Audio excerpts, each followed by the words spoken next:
το σκυλάκι μ' είχε μέσα στο σαλόνι της κι ό,τι γουστάριζα το είχα τελικά. Ήμουν ο σκύλος της, ο άντρας της, τα γόρι της, μια και η γκόμενα διέθετε λεφτά. Αλλά εγώ ο Καραγκιόζης ο ξυπόλυτος, μόλις μου κούναγαν σκυλίτσες στην ουρά, την εκοπάναγα απ' το σπίτι επαόριστον και η κυρία με σφουγγάρισε μετά. Αυτά λοιπόν, αυτά λοιπόν, αυτά και έγινα ρεζίλι των σκυλιών. Αυτά λοιπόν, αυτά λοιπόν, και έχω γίνει το ρεζίλι των σκυλιών.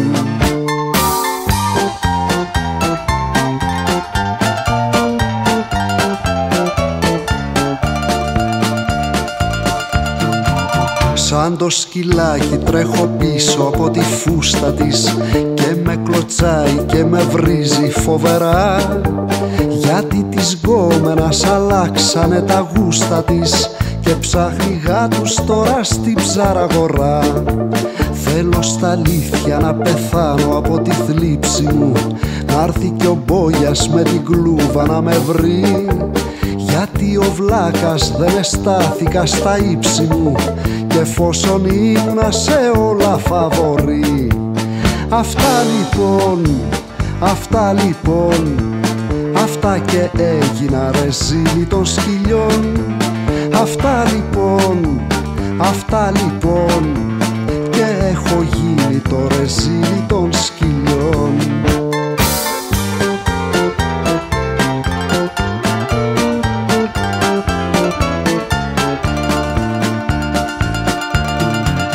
Τώρα πουλάω με εξέδες σε σκυλάδικο κι όλοι οι σκύλοι με λυπούνται και γι' αυτό μου εξηγούνται και κανένα κατοστάρικο, αφού της μοίρας μου έτσι ήτανε γραφτό. Έχω και γκόμενα μια άσχημη και φρόκαλο κι όλο τρομάζω όταν τη βλέπω το πρωί και αμολιέμαι για να βρω κανένα κόκαλο για να γλυκάνω τη σκυλίσια μου ζωή.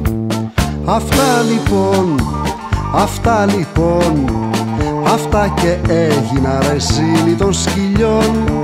Αυτά λοιπόν, αυτά λοιπόν, και έχω γίνει το ρεζίλι